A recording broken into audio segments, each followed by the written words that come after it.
is Dawn Corbin, and I coach middle school speech at the Center for Inquiry in Indianapolis, where I also teach middle school science. This is my 5th year that I'm beginning.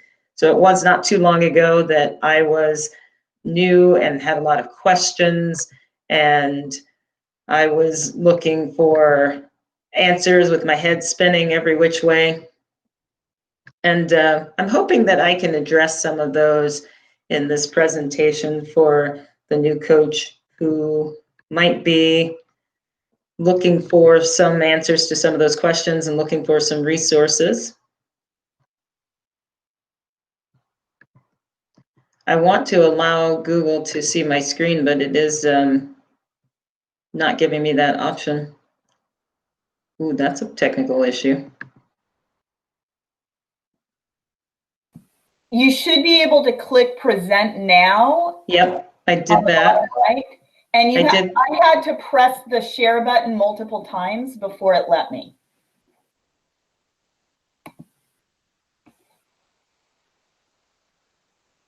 Yep, I'm not getting the share option. So when you hang on a second. Now it should say your entire screen as the first option. Right. That. So, yep, and yes, and then I get it. Will you allow meet.google.com to see your screen? And say allow. And, yeah, it's not an option for me, I'm afraid. So when there's no box that says share. No, I don't have that. Okay, so it may be that your school, if you're going through a school account, is blocking you. You may just have to. If you're able to multitask and email it to me, then I could share my screen. Okay, I can do that. I'm not using a school account, so I'm not using the browser where I'm all logged in, so that's why it kind of surprises me that this is creating a problem. But I'll go ahead and send that to you. Okay, but then just go ahead and talk through it with us, maybe. Yeah. So as I send this off to Candy, and I hope that she'll get it fairly quickly. I've broken this into 4 main sections. Getting started, practices, tournaments, and resources. And so, I'm sorry, because multitasking is not my strength. And I want to go ahead and attach this first.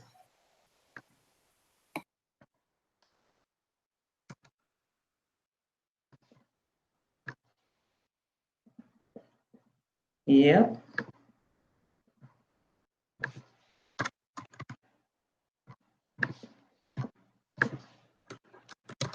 There we go. I've sent that to you, Candy. All right, so I'm going to follow until Candy can get that up. I'm going to follow from my little slideshow.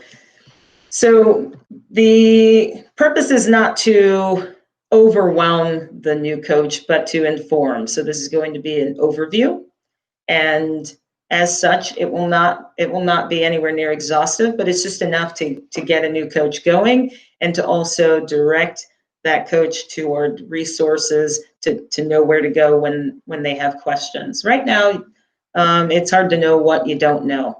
So how do you get started with this? I break this into 3 areas: connect, recruit, and dive in. When it comes to connecting, obviously, if you're here, you've probably connected on some level with the Indiana High School Forensic Association. That's a very important connection.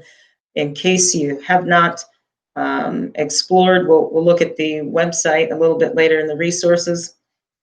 But apart from that, it's important to connect with the school administrator. That's someone you want in your corner as someone who manages a lot of the logistics and has access to the purse strings. That's an important person to have as a supporter. If you are lucky enough to have an administrator who gets how important this is for student development, who appreciates that you're starting up this organization in your building, in your school, that's great. But if you are not one of those, if that is not your case, it's really important that you let the administrator know how lucky the school is to have this. It helps students with communication, with poise and esteem. It helps them with their organizational skills, such as time management and really getting their thoughts together. And it helps with their ELA, English Language Arts work, as they learn how to put together arguments and support their ideas. So this is a great benefit for the school as well as for the students. It's also important to connect with colleagues. The English and theater teachers come pre-wired with discrete skills that play right into speech, so you want to make sure to tap into that, and I'll reference them again when I talk about resources. So once you've sort of established that connection, you want to start bringing in students, so you need to tackle the recruiting, and it's really important to tackle to access every communication resource within your school, such as newsletters, announcements, put up flyers, make sure you communicate through the school-wide assemblies, but also really important to go target those 5th grade students. In the spring, as they're thinking about setting up their schedule for the fall, they're also thinking about what their extracurriculars are going to look like. So you want to make sure that they know that speech is one of those options. Not everybody wants to do basketball or soccer. This is something they can do where they can work really hard and not break a sweat. And then, of course, it's important to promote this. It should be promoted the way basketball or soccer or football or any other sport or activity, competitive activity in the building is promoted, so that students understand that they're not just part of something, but they're part of something where they work hard and they're rewarded for it. This is not an activity where you just show up and get a participation certificate. Your hard work can earn you individual ribbons or team trophies, and students really need to understand that. Get those t-shirts going so that the students on the team can start to show their pride, maybe Fridays before tournaments and that kind of thing. So once you have an idea of how you're going to draw people in, it's time to just get started. You got to dive in there.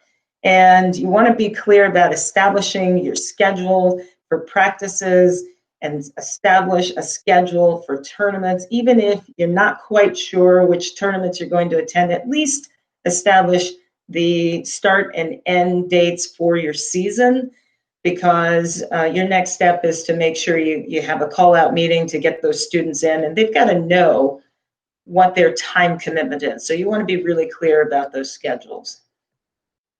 And Candy, I don't know, let me see. Have you been able, oh cool, you've been able to pull that up. So I'm going to move over here.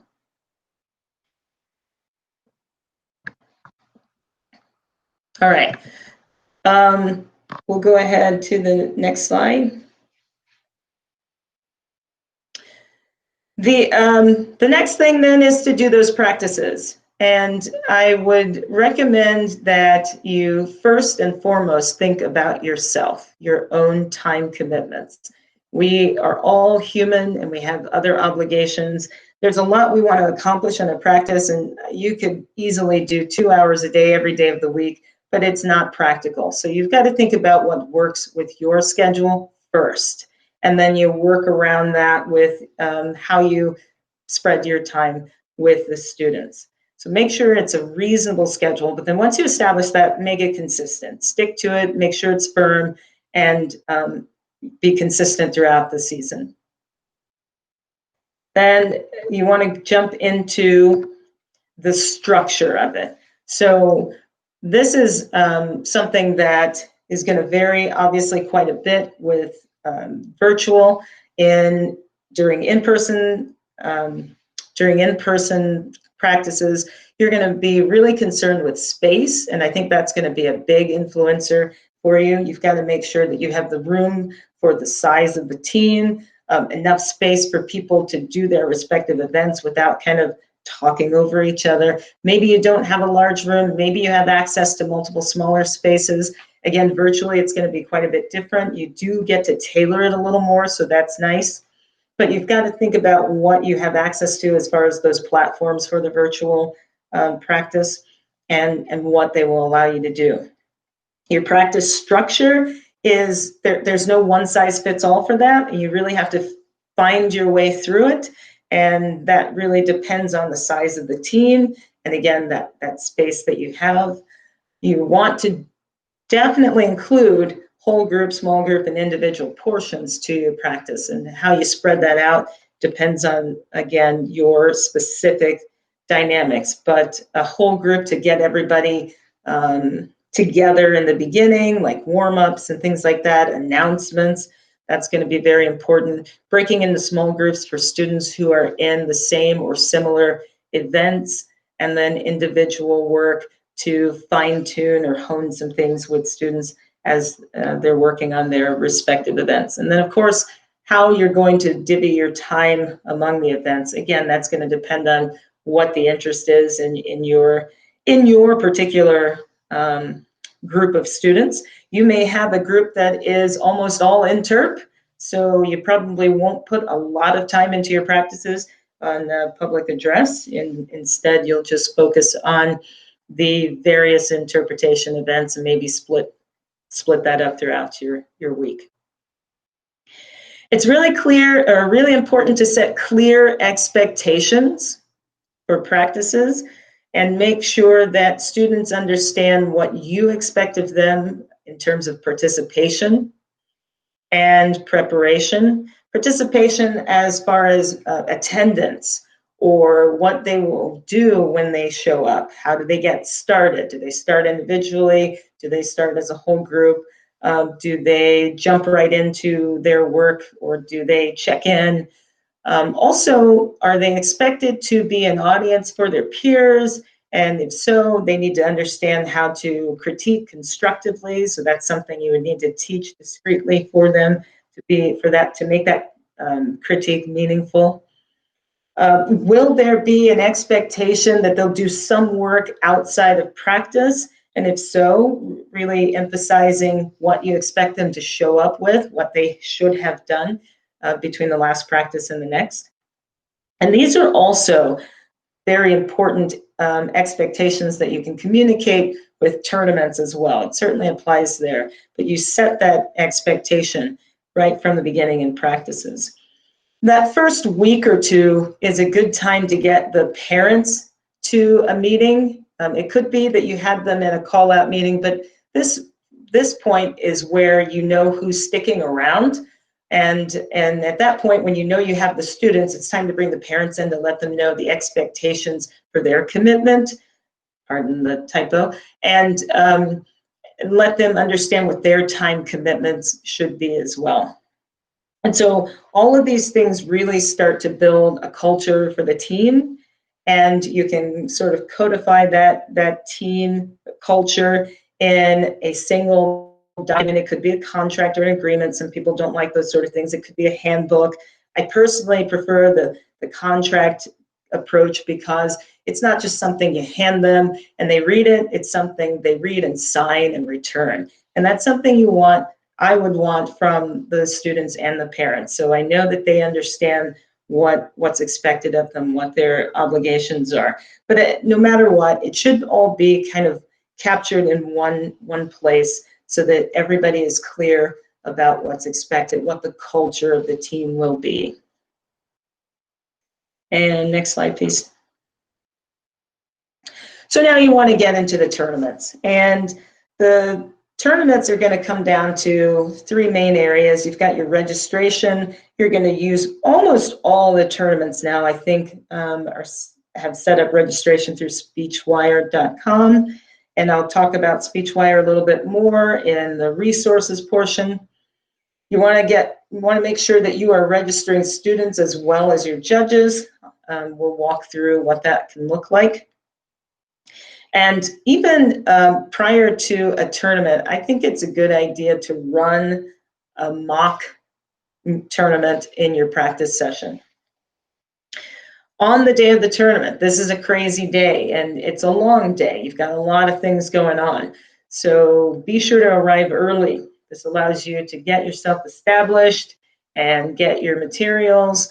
It also allows you to, as quickly as possible, as early as possible, communicate with the tournament organizers. If there's someone who is not going to be there and you have drops from your roster so that the organizers can make the necessary adjustments.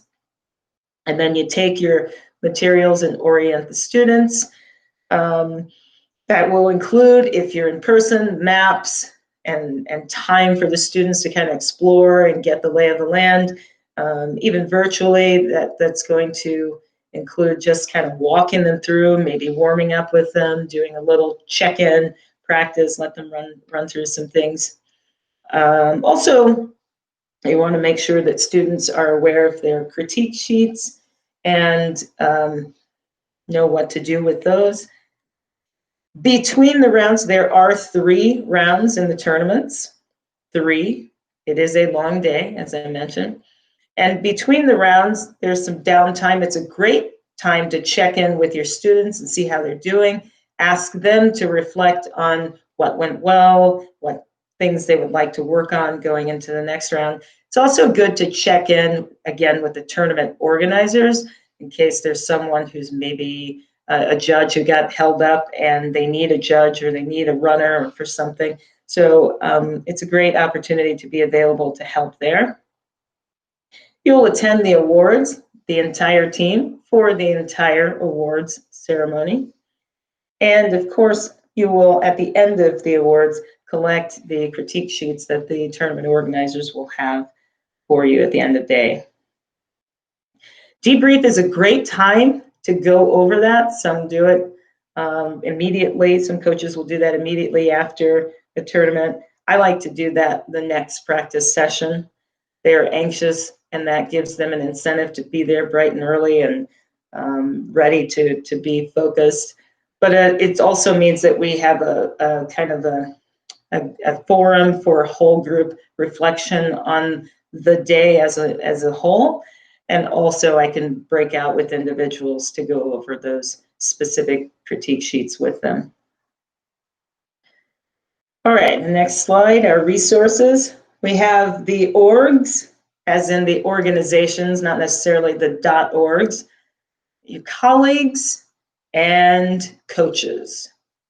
So I've referenced the Indiana High School Forensic Association, and if you're here, the assumption is that you have registered, so you've already gone to this website, but in case you haven't explored the site too much, I really was hoping, and Candy, I don't want to have to ask too much of you, but I was hoping to kind of flip over there for a little bit and kind of walk through. Specifically, the website is set up for high schools, and there is a lot of information in here that is specific to high schools. So I want to make sure that coaches, the new coach, knows to go to that resources tab to select middle school, where they can find access to the committee, email addresses for the committee, as well as the rules for middle school events. And, pardon me if I'm going too fast, Candy. And also, so all the rules have all the details you need to know and to communicate to your judges. And also the interp suggestions. So there are 2 sections for your middle school interpretation events, 2 sections of resources, some suggestions of resources, ways to get materials for interpretation events, and those are free. And then there's another section of resources for interpretation events that have a nominal cost.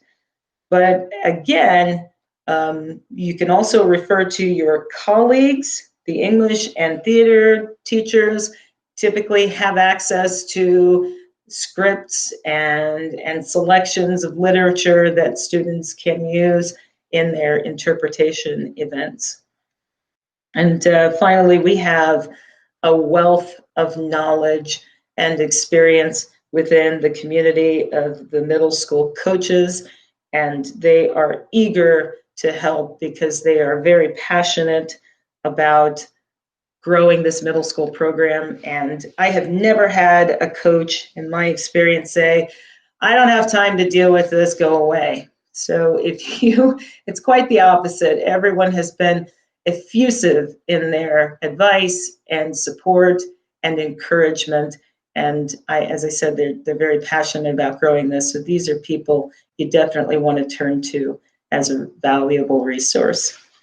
And so that last slide is for the, let me go back a little bit, actually, because I did not hit on, I'm sorry, because I'm looking between two different screens.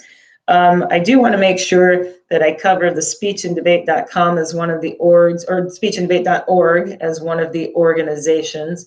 And again, sorry, Candy, I really appreciate you doing this. And this is the national governing organization. Now, you can pay a lot of money to the tune of about $200 for a resource package. But the truth of the matter is there are many resources on this website that you can access for free, and you don't even need to sign up for an account to access them. So I encourage you to just visit the site and look at what's available free of charge, even if you don't even open an account. Just take a look and see what's there.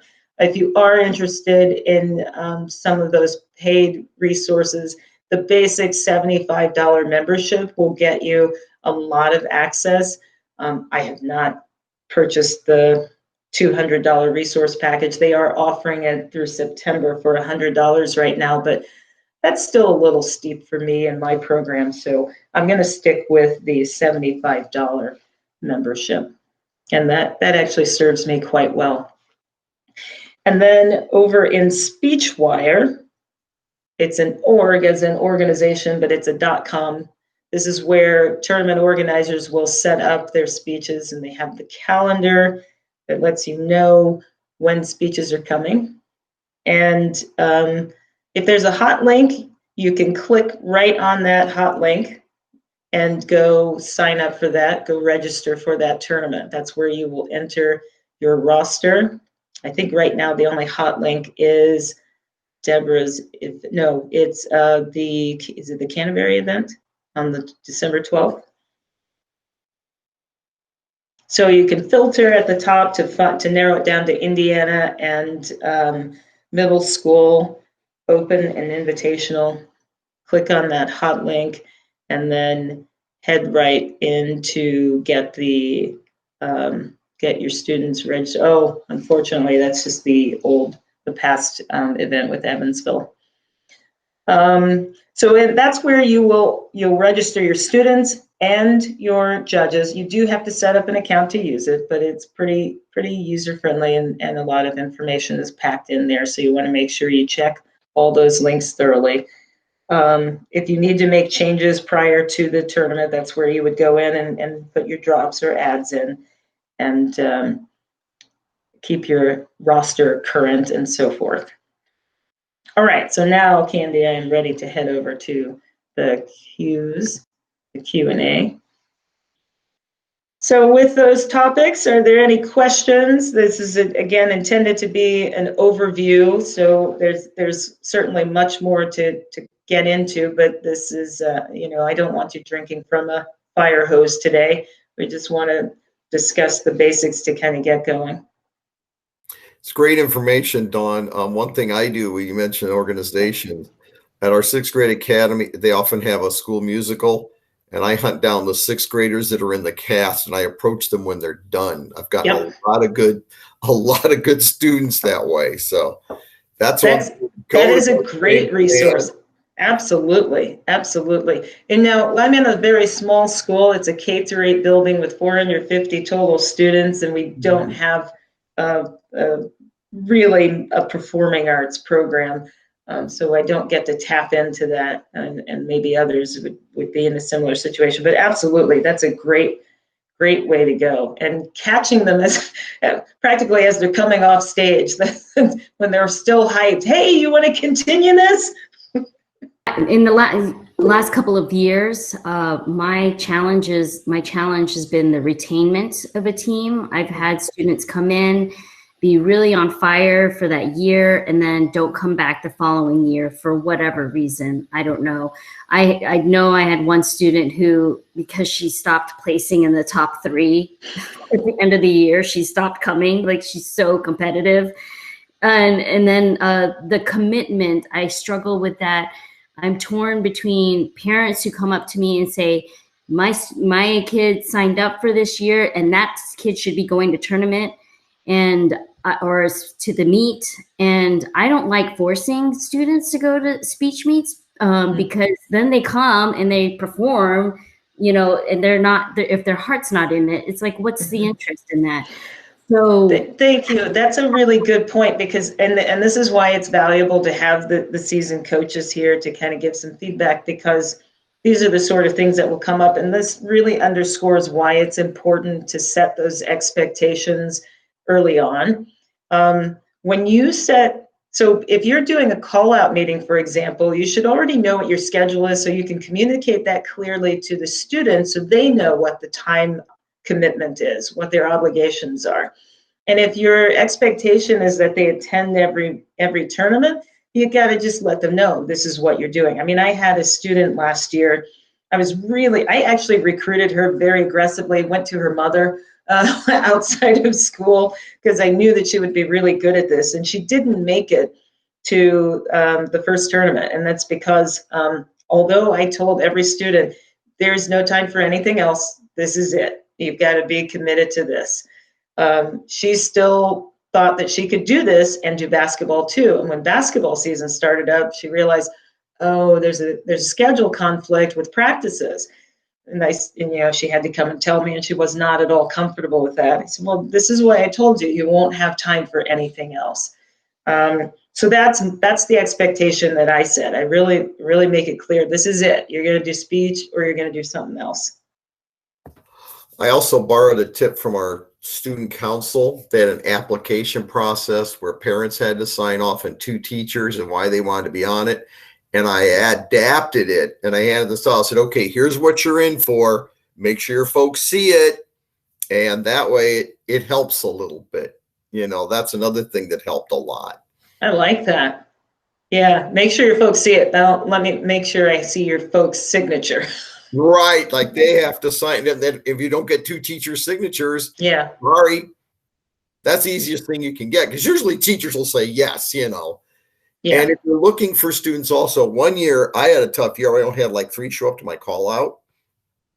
And somebody suggested, I forgot who it was, I sent an email to every teacher. I said, give me a student you think would do well. And I wrote a personal letter to each of them and got a team together. That was one year I was really sweating it. And that really helped a lot. Whoever gave me that advice, it was amazing. That's another great idea. I would throw in another model, and I know that we're technically at our end, but I think we probably could go beyond the time limit here. Is I don't require students to commit to a certain number of tournaments.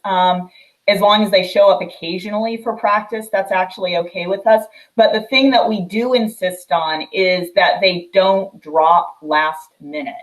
And this is super important to communicate to the parents, because a lot of the parents don't know what a huge hassle that is for whoever's hosting the tournament, as well as for you in coaching the students. So that's really important early on to communicate to both students and parents, is signing up early and then not dropping at the last minute, or not even telling you that they've dropped and just not showing up.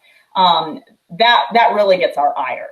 So let them know early on that that's really bottom line. They've got to do the timely communication. Yes, thank you, Candy.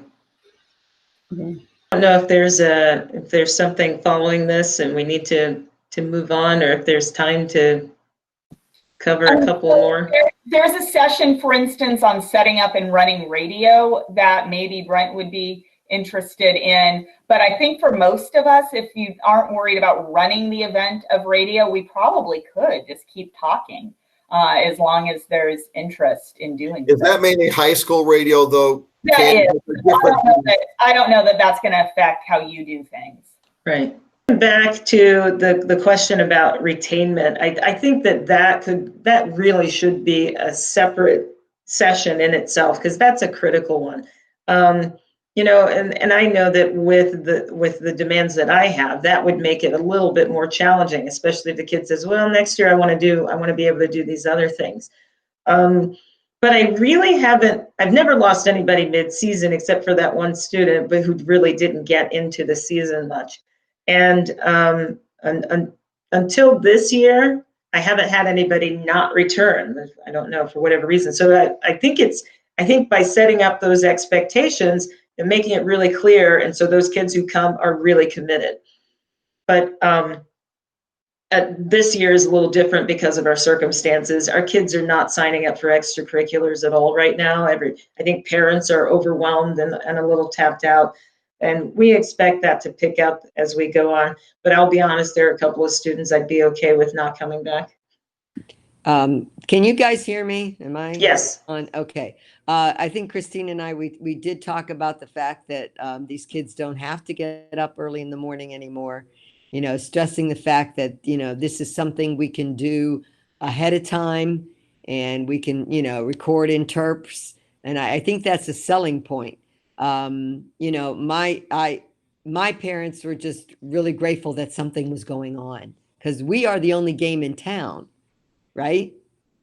So the fact of maybe a letter to the parents, because, some of my kids have been pushed by their parent to take speech team.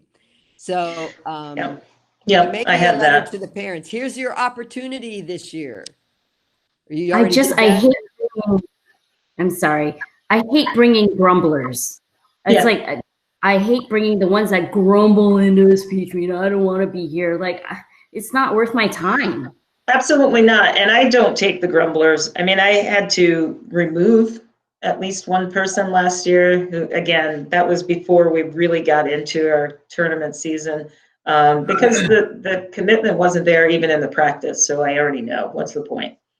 Kurt referenced the source for getting students to experiment with different events and different pieces. And I'm a big stickler for making sure that they try a variety of things. They all might gravitate towards something, but I tell them, you're gonna be out of your comfort zone. You're gonna do other events, like it or not. And I had a couple of young guys who were brand new, and I'm like, you're doubling pretty much every week.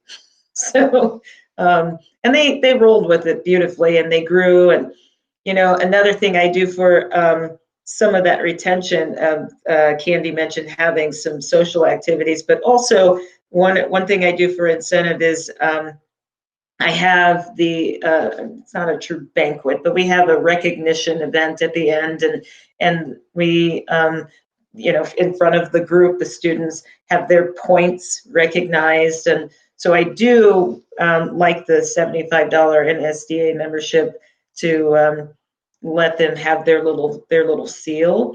And that means something. Maybe those kids didn't get a lot of ribbons, but they earned some points. And those guys who were doubling weren't the strongest, but they got some points and they earned a seal. So that's something they get recognized for in front of their peers, and that's something to be proud of and get them to come back. Yeah, we do a potluck at the end, and it's the banquet, and that's when I give the 8th graders the real copy of their certificate. Mm-hmm. The others, I give copies of their certificates until they are 8th graders. And it does recognize each and every student for their participation. So I don't know if that helps, but and we also, after every meet, well, not this year, but usually when we're allowed to assembly every week, and that assembly, we announce what we did in the speech team, and the sports people announced what they did on their competitions. So, it's always in the airwaves, speech. Yep. Speech. Absolutely. Well, again, you guys are the resources, wealth of information. Any other thoughts that you'd like to share? Yeah, I plan on mailing ribbons. No trophies, but I plan on mailing ribbons and mailing a certificate that says you got first place. So I think the kids should still have their ribbons. Thank you, everybody. Appreciate you attending. And Candy, thanks for running the slideshow for me, being my tech guru.